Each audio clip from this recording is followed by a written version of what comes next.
बिस्मिल्लाहिर्रहमानिर्रहीम। मेरा नाम डॉक्टर हिदायत बंगश है और आप मेरा यूट्यूब चैनल देख रहे हैं। आज बात करते हैं कुछ कंपनी रजिस्ट्रेशन के हवाले से। अज़रबैजान में बहुत से लोग होते हैं जो वहाँ पे जाते हैं अज़रबैजान और वहाँ पे कंपनी रजिस्ट्रेशन करते हैं। तो इसकी क्या कंपनी रजिस्ट्रेशन कितने में होती है, इसके क्या स्टेप्स हैं और आपको क्या क्या चीज़ें चाहिए, तो ये मैंने कहा आपको एक वीडियो बना के दूँ।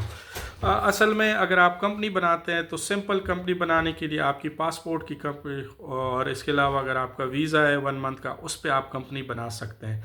जब आप कंपनी बनाएंगे तो पहले जो स्टेप होगा वो कंपनी बनेगी। उसके बाद आपका स्टैंप भी वहाँ पे इस तरह नहीं है कि किसी भी जगह से स्टैंप बना सकते हैं। तो वहाँ पे एक जगह है, वहाँ पे आप जाएंगे, वहाँ पे स्टैंप बनाएंगे।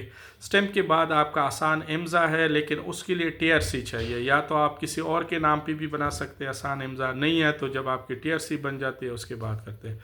तो उसके बाद जब आप कंपनी होते हैं तो उसमें एक कैपिटल होता है। वो कैपिटल बहुत इंपॉर्टेंट चीज़ है। अगर आपका कैपिटल 10 मनात है, जो बेसिकली लोग करते हैं, तो उस पर आपने जब आप टीआरसी लेते हैं तो उसके लिए आपको काफ़ी तगदो करनी पड़ती है। लेकिन इसके अलावा अगर आप जो बिज़नेस है उसमें पहले आप कैपिटल अगर उस कंपनी का 50,000 मनात करते हैं और वो अकाउंट में रखते हैं 50,000 मनात, तो फिर आपको टीआरसी लेने में आसानी होती है। एक तो ये है कि अगर आपने 50,000 मनात रखा हो तो वो आपको डायरेक्ट, अगर बिज़नेस आपने इस्टेब्लिश भी ना किया हो तो आप उनको कहेंगे कि मैं देखूंगा, तो वो आपको 3 महीने का टीआरसी देते हैं। अगर लेकिन ये शर्त है कि 3 महीने में फिर आपने ये 50,000 मनात भी मतलब वो उधर ही होंगे और वो पर मंथ के हिसाब से निकालते हैं।